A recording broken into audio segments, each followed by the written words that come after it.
को दिखाऊंगी कि कितने बड़े झूठे, छलिए और अधर्मी हो तुम।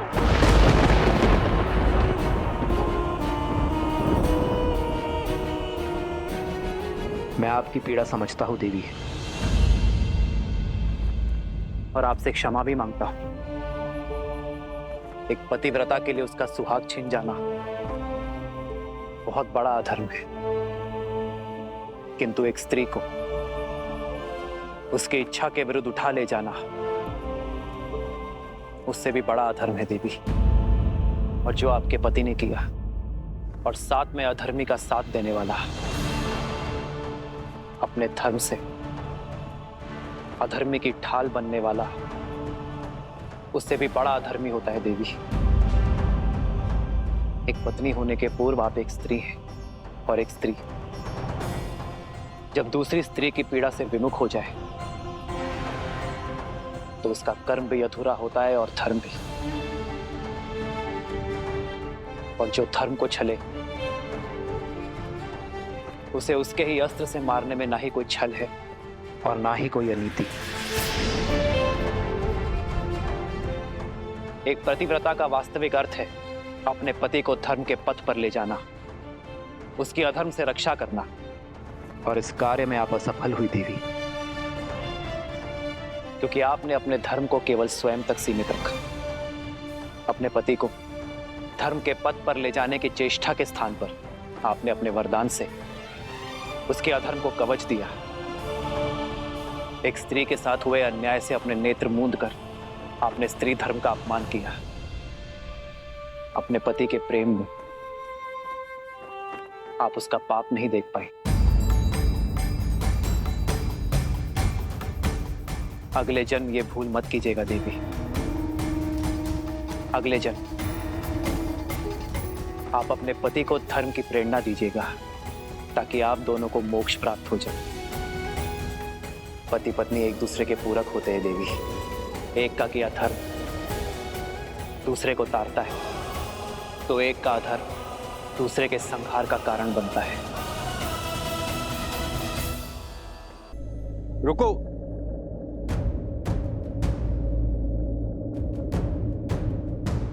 रुकने का समय नहीं है भद्र, हमें शीघ्रता दिखानी होगी।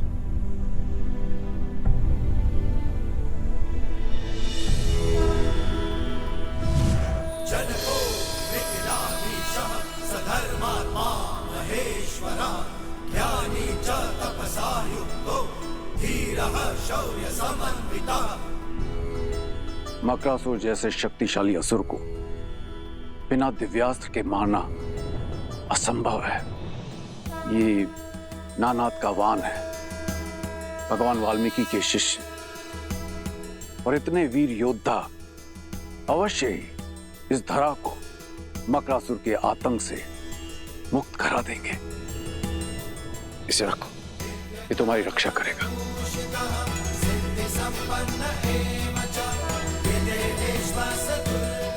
विजयी भव।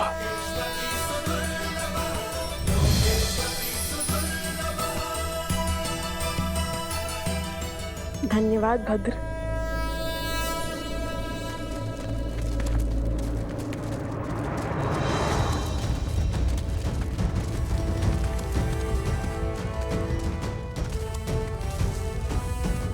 ये कौन है? ये मेरी सेना है। मिथिला की सेना? मैं मिथिला नरेश जनक हूं।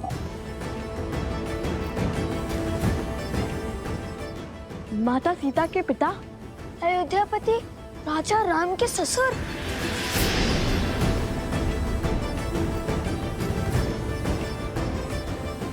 कितना अद्भुत संयोग है। यहाँ आने के मार्ग में अयोध्या का ध्वज दिखा और अब मिथिला नरेश स्वयं प्रकट हो गए।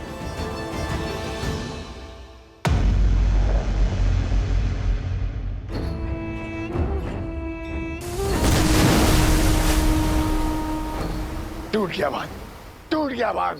उठो, उठो मकरासुर, उठो।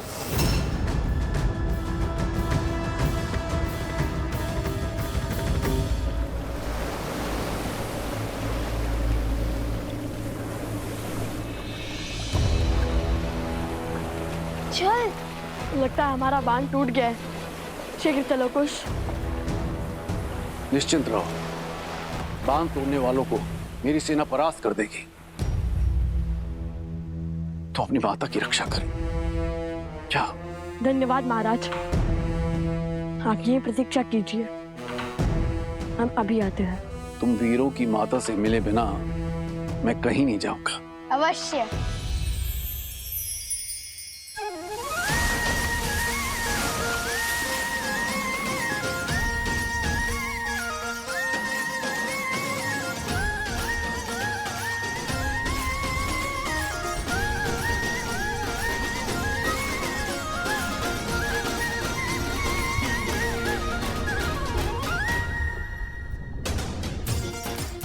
सज हो कुश। कुछ तो सदा से सच रहने में विश्वास करता है भैया।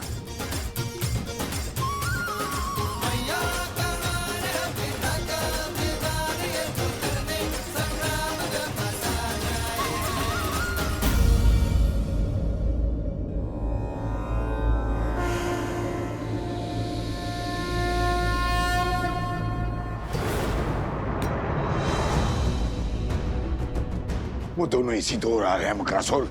समय कम है, शीघ्र अतिशीघ्र सीता का तप तोड़ना होगा। जल प्रवाह के साथ तुम्हारी शक्तियां भी लौट आई है। यदि उसका तप पूरा हुआ तो धर्म का पलड़ा भारी हो जाएगा। तुम्हारा और हमारा अधर्म अपना तेज खो देगा। फल्गु नदी पुनः शुद्ध हो जाएगी। अब तक तो समझ ही गए होंगे ना कि सीता कोई साधारण स्त्री नहीं है। साधारण हो या असाधारण, मैं इस पर अपनी शक्ति व्यर्थ नहीं करने वाला। आने दो सीता के पुत्रों को। अब संतान की चीख ही माता का तप तोड़ेगी। मेरे लिए गंतव्य महत्वपूर्ण है, मार्ग नहीं। परंतु स्मरण रखना, अहंकार और आवश्यकता से अधिक आत्मविश्वास तो दशानंद रावण को भी ले डूबा था। ये मेरा अहंकार नहीं, मेरा विश्वास है। कोई साधारण शस्त्र मेरे तन को नहीं भेद सकता। इन बालकों की मृत्यु आज निश्चित है। मकरासुर, त्रिलोकपुरी में कुछ अनिष्ट घटा है। मुझे प्रस्थान करना है मकरासुर, किंतु लक्ष्य मत चूकना। राक्षस कुल का भविष्य तुम्हारे हाथ में है।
कितना मायावी स्थान है ये।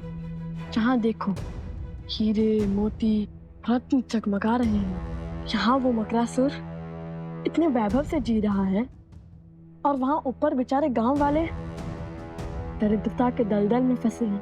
नीचे वाले भी धनवान हैं, बुद्धिमान नहीं। इतनी सरलता से महल का मार्ग खोज लिया हमने। आज इसके हर पाप का अंत करेंगे हम। देवी फल्गु को उनकी शुद्धता लौटाएंगे हम। बुद्धिहीन को तो फिर भी क्षमा किया जा सकता है, किंतु उसके साथ साथ अधर्म और अहंकार को भी। मुझे तो रावण पुत्र अक्षय कुमार का स्मरण हो गया। हमारी भांति हनुमान जी को भी उस अधर्मी का अंत करना पड़ा। आज तो नहीं छोड़ेंगे उस दुष्ट राक्षस को।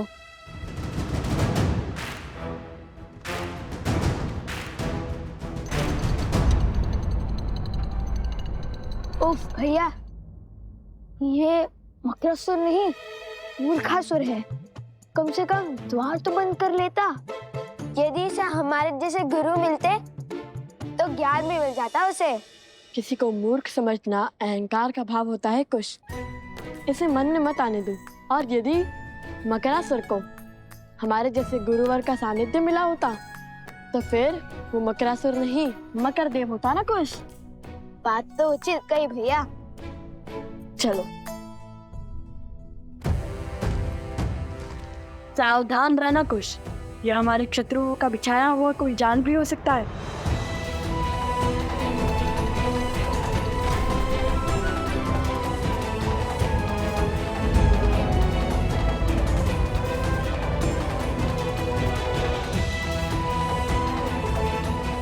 माता,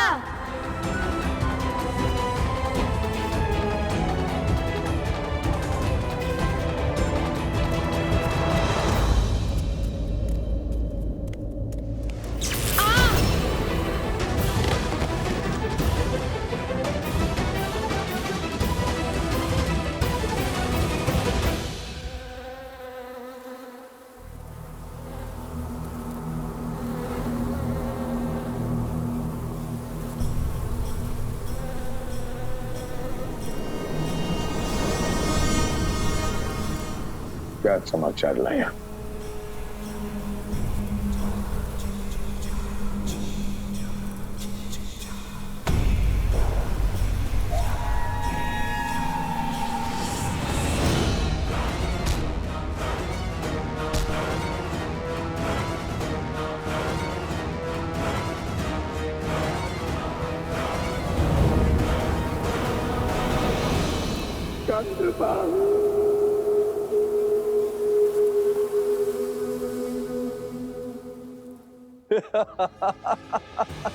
ये मकरासुर का पाश है।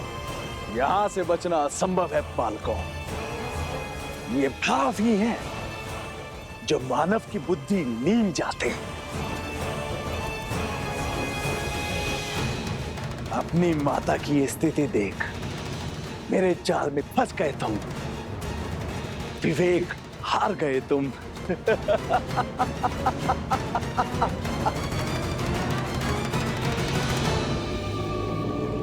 अब बताओ, मूर्ख कौन है, मैं या तुम?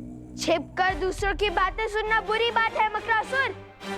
और जिसमें बुद्धि होती है वैसे बुद्धिहीन कार्य नहीं करते। ये मेरी ओर से।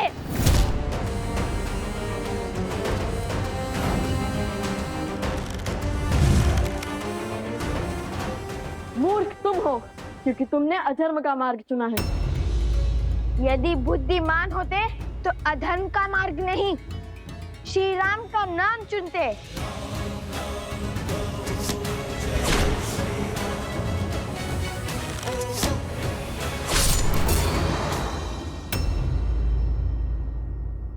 करो प्रयास। ये मकर की त्वचा है और मैं मकरासुर। तुम्हारा कोई बाण मुझे भेद नहीं सकता।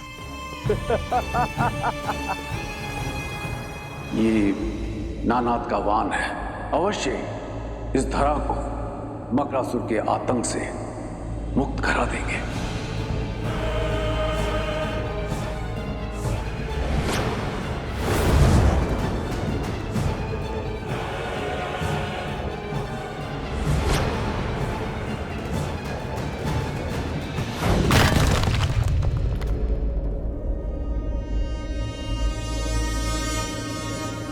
दिव्यास्त्र खोजो, कुछ नहीं कहीं होगा।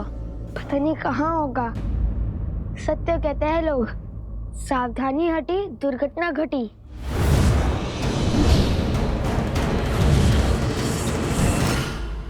कोश क्या कर रहे हो? ठीक है, मानता हूँ।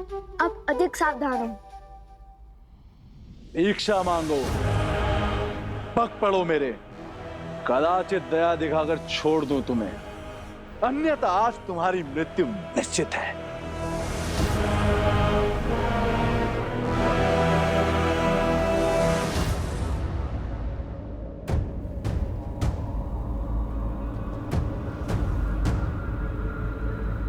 समय तो बीतता जा रहा है।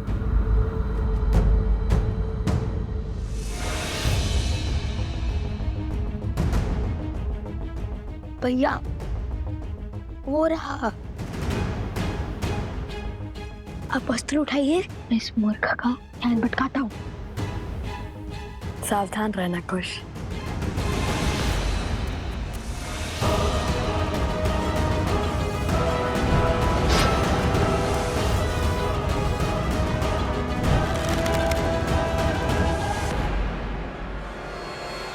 सावधान मकरासुर।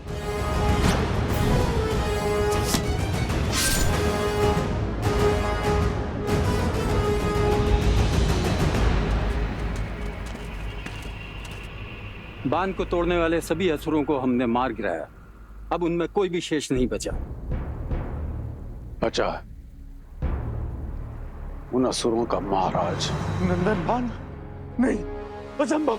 धर्म के पथ पर चलने वालों के लिए सब संभव है मकरासुर। नियति हमेशा अधर्मी से अपना मुख मोड़ती है, सजा धर्म का साथ देती है, जैसे आज दे रही है। मकरासुर, ये बाण तो भेज सकता है ना तुम्हारा मकर त्वचा। मृत्यु के लिए सज्ज हो जाओ मकरासुर। बाण चलाइए भैया। नहीं, हम धर्म मर्यादा पुरुषोत्तम श्री राम के भक्त हैं। वो हमेशा अधर्म को एक अंतिम अवसर देते हैं और हम भी देंगे। बोलो मकरासुर, क्या तुम क्षमा मांगकर अधर्म के पथ को छोड़कर धर्म के पथ को अपनाओगे? ये क्या कह रहे हैं भैया? श्री राम का अनुसरण कर रहा हूँ कि यदि वो यहाँ होते तो इस अधर्मी को सुधरने का अंतिम अवसर अवश्य देते। हाँ, देते तो सही। बोलो मक।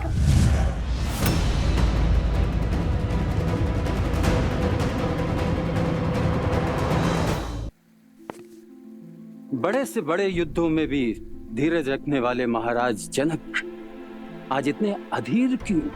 उसका उत्तर तो मैं भी खोज रहा हूं। जाने क्यों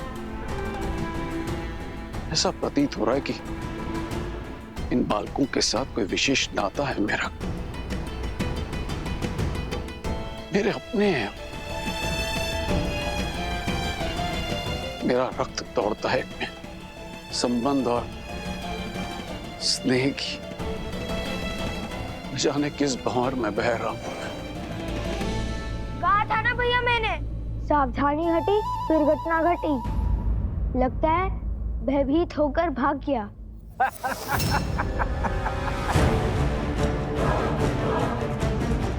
देख क्या रहे हो? चलाओ बाण, मारो मुझे। ये दिव्य अस्त्र अभीत है ना, तो मुझसे पहले इसे तुम्हारी माता के तन को छलनी करना होगा। दुष्ट! देखा भैया, दे दिया ना अवसर। अब साधिए लक्ष्य।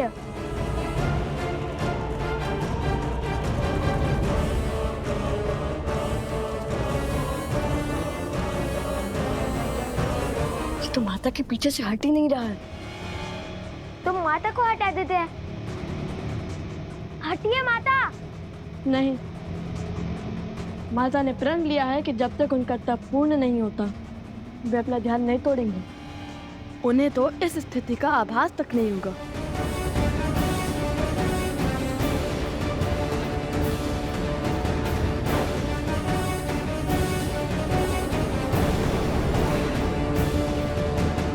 यदि लक्ष्य चुका तो?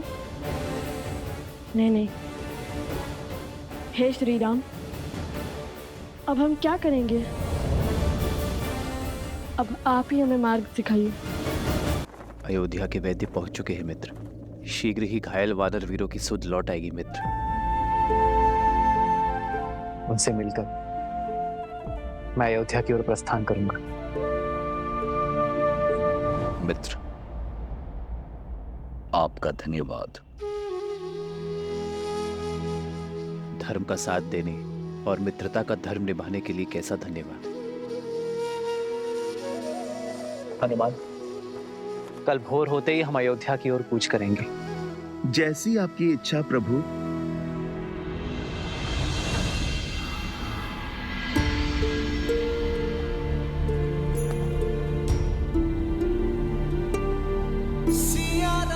अयोध्या पहुंचते ही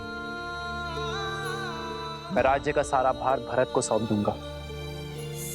फिर अपने महाराज की आज्ञा और धर्म की बेड़ियों से बंधा भरत अपनी पत्नी के साथ राष्ट्र की उन्नति के लिए अश्वमेध यज्ञ करवाएगा। मैं राजभार से मुक्त होकर अपनी सीता को खोजूंगा।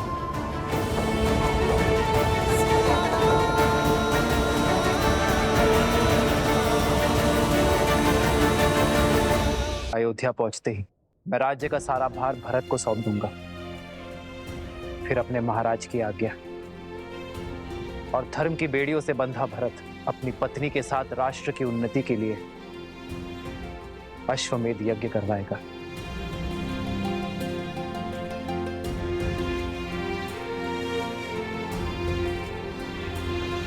इस भक्त ने जीवन भर अपने प्रभु की सेवा का वचन लिया है। जहां जहां आपके ये पग जाएंगे, वहां वहां इस सेवक का प्रतिबिंब पाएंगे।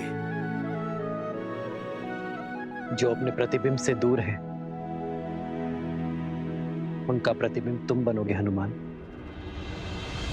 मैं राजभार से मुक्त होकर अपनी सीता को खोजूंगा। तब ना पाव में राजधर्म की बेड़ियां होंगी और ना ही प्रजा के उत्थान की। उपवन से खिल उठी है मेरी अयोध्या। मेरी सीता मेरी प्रतीक्षा में होगी। तभी तो युद्ध के समय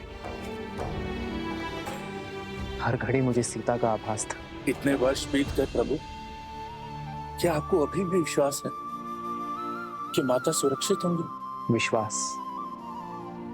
विश्वास सीता की अवस्था पर नहीं, उसके दिए वचन पर है। पुनः मिलने के प्रण पर। सीता का वचन है, शीघ्र ही समय आएगा जब अयोध्या से हर मलिनता नष्ट हो जाएगी, जब राम राज्य एक बार फिर राम सीता को साथ देखेगा। और जब तक ये वचन पूरा नहीं होगा, मेरी सीता को कुछ नहीं हो सकता।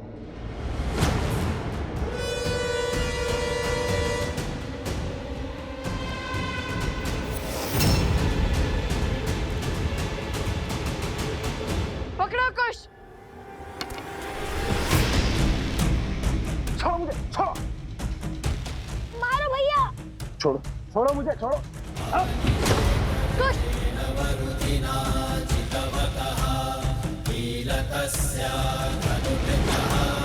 मकरासुर को मारना असंभव है। मैं इक्ष्वाकु वंशज, सूर्यवंशी, दशरथ पुत्र राम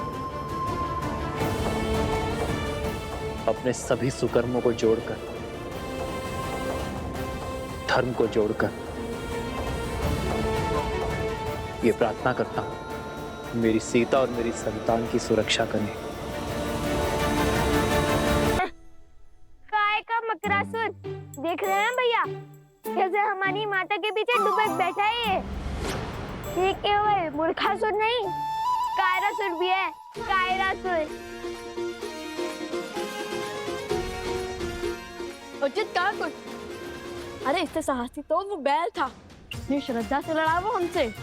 अरे उसको पकड़ना तो कितना कठिन हो चुका था। भैया आप उस बैल को छोड़िए, मुझे तो उससे ज्यादा वीर वो घड़े लगते हैं जिन्हें हमें वन में तोड़े थे। मूर्ख बालकों, मुझ जैसे शूरवीर को एक निर्जीव मटके से तोड़ रहे हो। नहीं छोड़ूंगा, नहीं छोड़ूंगा तुम्हें। सुना है कि जल में इसकी शक्ति चरम पर होती है। जल में ऐसी वीरता है तो जल के बाहर कैसी वीरता होगी? अहंकारी, अबोध बालकों, अब एक शब्द और कहा तो प्राण ले लूंगा तुम्हारे। अरे मकरासुर की वीरता तुम क्या जानो? क्रोध संसार से पहले खुद को ले लेता है मकरासुर। बाण चलाइए भैया। वैसे किंतु इस दिव्यास्त्र का दिव्य मंत्र तो हमें उन्होंने बताया ही नहीं। हे नारायण, मैंने उन बालकों को दिव्यास्त्र तो दिया, किंतु उसका महामंत्र तो दिया ही नहीं। ये कैसा अनर्थ हो गया मुझसे। यदि वो बालक नहीं लौटे तो मैं स्वयं को कभी क्षमा नहीं कर पाऊंगा। उन्हें लौटना ही होगा, उन्हें लौटना ही होगा। भैया मैंने कहा था ना, वो वृद्ध है, अवश्य ही भूल गए होंगे। तो फिर बाण चलाने का सांग ही कर दीजिए, तब तक कोई युक्ति निकाल लेंगे। अस्त्र है और मंत्र नहीं, क्या बात है। लो चलाओ बाण। अब क्या करें? कैसे बचाए माता को? ठीक है, मैं मार देता हूं इसे।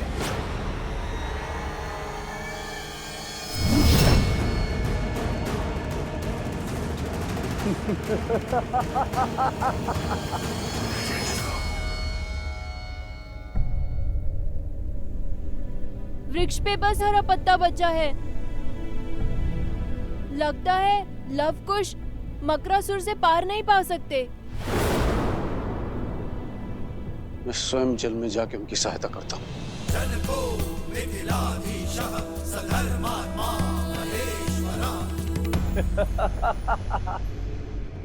शत्रु का संहार केवल अस्त्र से नहीं, उसके साथ बोले जाने वाले दिव्य मंत्र से होता है। क्या तुम्हारे पिता ने तभी नहीं सिखाया तुम्हें?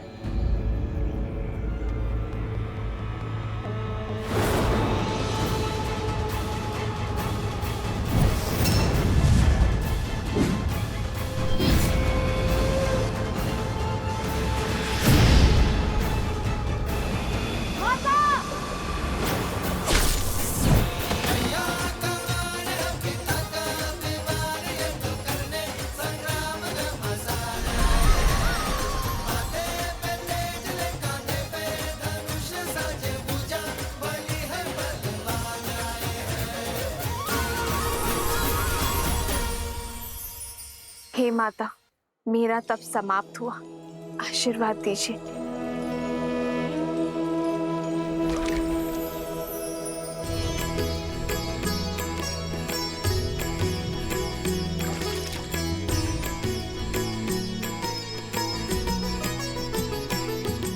हो लव कुश बल अतुलित बड़े भाई, धीर लव कुश माता, माता।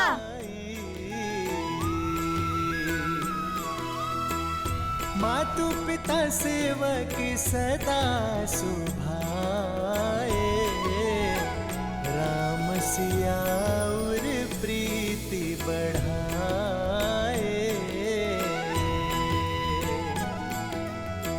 पिता बिनु नित राम ही ध्यावे, मातु सिया पर छत्र फरावे।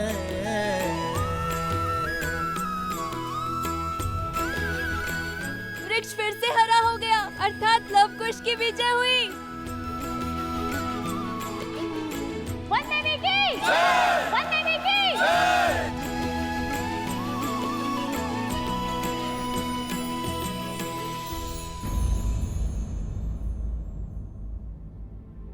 अब तुम दोनों बताओगे कि जब मैं तप में थी तब क्या क्या हुआ? अरे माता, वो भैया कथा सुनाने में मैं दक्ष हूँ, यह सर मुझे दीजिए भैया। ठीक है, सुनाओ सुनाओ। वैसे भी मैं तो थकान से चूर चूर हो चुका हूँ। तो हुआ ये माता, आपके ध्यान में जाते ही आकाशमात भयंकर संकट आ पड़ा। और वैसे भी आपके पुत्र तो भगवान वाल्मीकि के शिष्य हैं, वो थोड़ी ना संकट से घबराते हैं।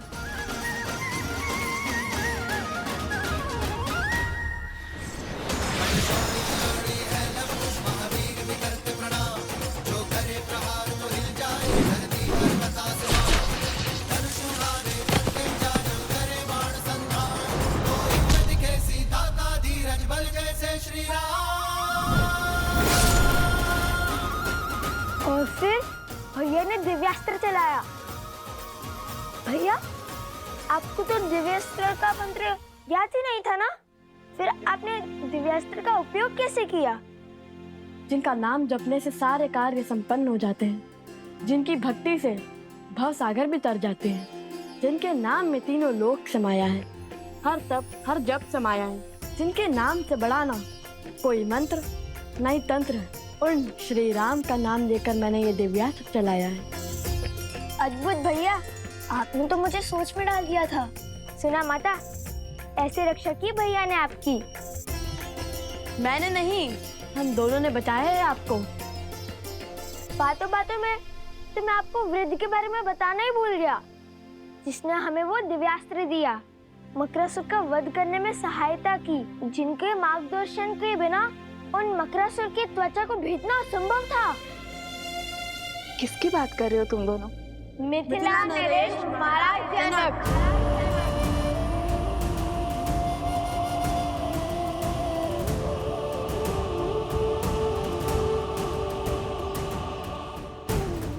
वो तो हमारे साथ भी आना चाहते थे, किंतु मैंने मना कर दिया। बड़े वृद्ध हो चुके हैं ना वो, इसीलिए। किंतु अभी भी नदी तट पर आपकी प्रतीक्षा कर रहे हैं वो। उन्होंने कहा कि जिस स्त्री ने तुम जैसे पुत्रों को जन्म और संस्कार दिए, उनसे मिले बगैर वो कहीं नहीं जाएंगे। शीघ्रता से चलिए माता, वे अभी भी हमारी प्रतीक्षा कर रहे होंगे। महाराज जनक। हाँ माता, किंतु उनका नाम सुनते ही आप इतनी चिंतित क्यों हो गई?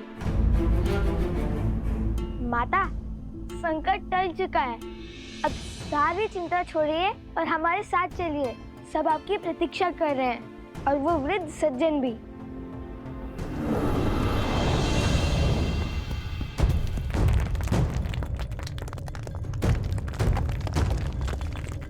ये क्या हो रहा है? लगता है संकट के बादल अभी नहीं छटे हैं। नहीं पुत्र, ये तो धर्म की जीत का नाद है। पाप के अंत के साथ पाप की सत्ता का भी तो अंत होना चाहिए ना। किंतु माता फल्गु हमें निकलने तो देती। लव, कुश, तुम दोनों किस ओर से आए थे? चलो।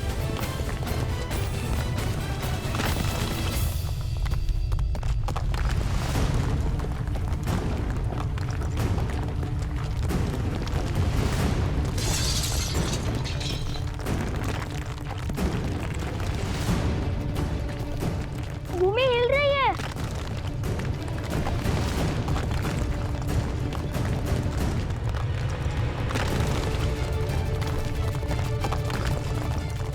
मारे गए। नहीं पुत्र, मारा वो जाता है जो अपना साहस खोता है। हम लोग पूरी आशा के साथ आगे बढ़ेंगे।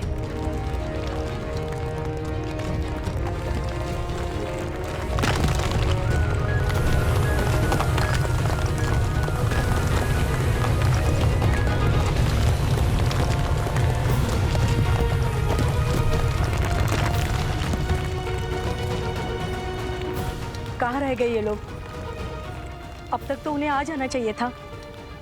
मेरा मन तो बहुत घबरा रहा है। धर्म की रक्षा करने वालों को अधर्म कभी भी हरा नहीं सकता। वो आते ही होंगे।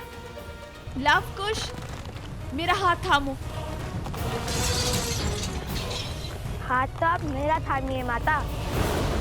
इस रहम का ज्वार में मेरा हाथ छूट सकता है, किंतु यदि आपने मेरा हाथ थामा तो कभी नहीं छूटेगा।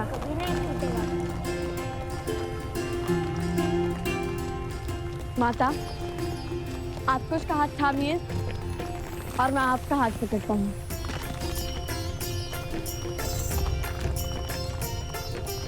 आज न माता पुत्रों का हाथ छोड़ेंगी और न पुत्र माता का। वचन है। सदा चलिया प्राण जाए पर वचन न जाए। सिया राम जय जय राम। अधर्म तो मर गया, अब धर्म और मर्यादा की रक्षा आप करना फाल्गु माता।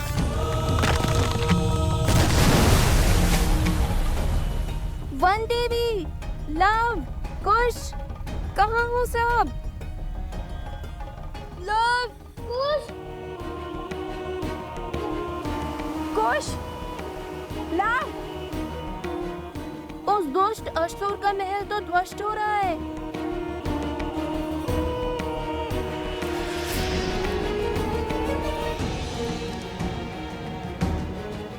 कहीं लव कुश और वन देवी को कुछ नहीं होगा उन्हें। लौटेंगे, अवश्य लौटेंगे और सुरक्षित लौटेंगे। रात्रि होने को है, प्रतीत होता है हमें उन्हें ढूंढने के लिए सहायता की आवश्यकता पड़ेगी। मैं गांव वालों को लेकर आता हूं। मेरी सेना भी आपके साथ चलेगी। सेनापति, कुछ सैनिक लेके जाइए इनके साथ।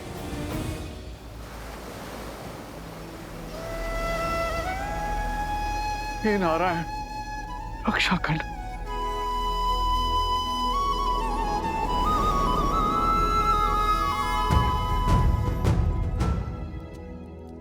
प्रभु। हनुमान, कहो कैसे आना हुआ? प्रभु को कर्तव्य में उलझे देखा तो चला आया ये सेवक सेवा करने। कर्तव्य का भार उतारने की ही तैयारी कर रहा हूं हनुमान। भरत को अयोध्या का राज्य सौंपना है, तो बस अश्वमेध यज्ञ के लिए आमंत्रित अतिथियों की सूची पढ़ रहा था। कर्तव्य और दायित्व केवल बहाने हैं, सत्य तो केवल एक ही है। उस काली रात्रि के पश्चात आप कभी ठीक से सो ही नहीं पाए प्रभु। कदाचित हर रात्रि जाग कर बिताने वाले केवल हम ही नहीं हैं हनुमान।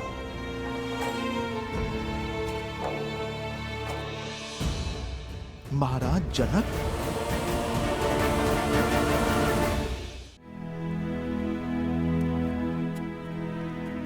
जो क्षमा इतने वर्षों से मैं स्वयं को नहीं दे पाया, आशा करता हूं हनुमान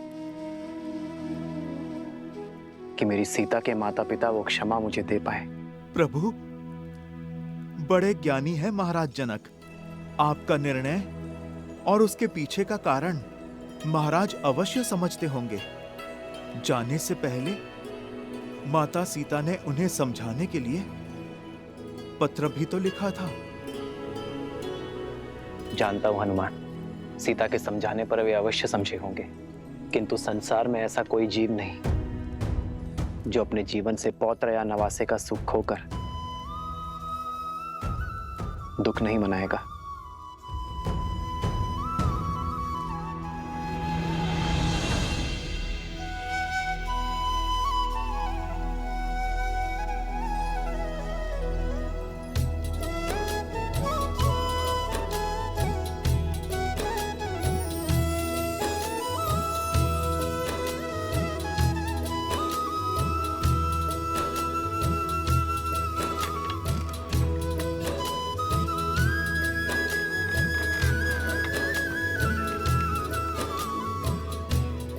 आनंद आ गया।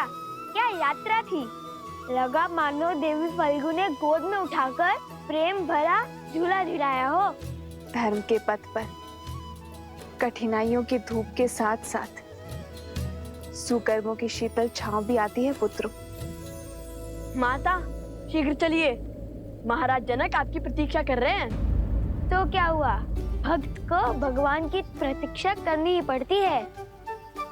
वन देवी है, इतनी सरलता से थोड़ी ही ना जाएंगी कि माता। चले माता।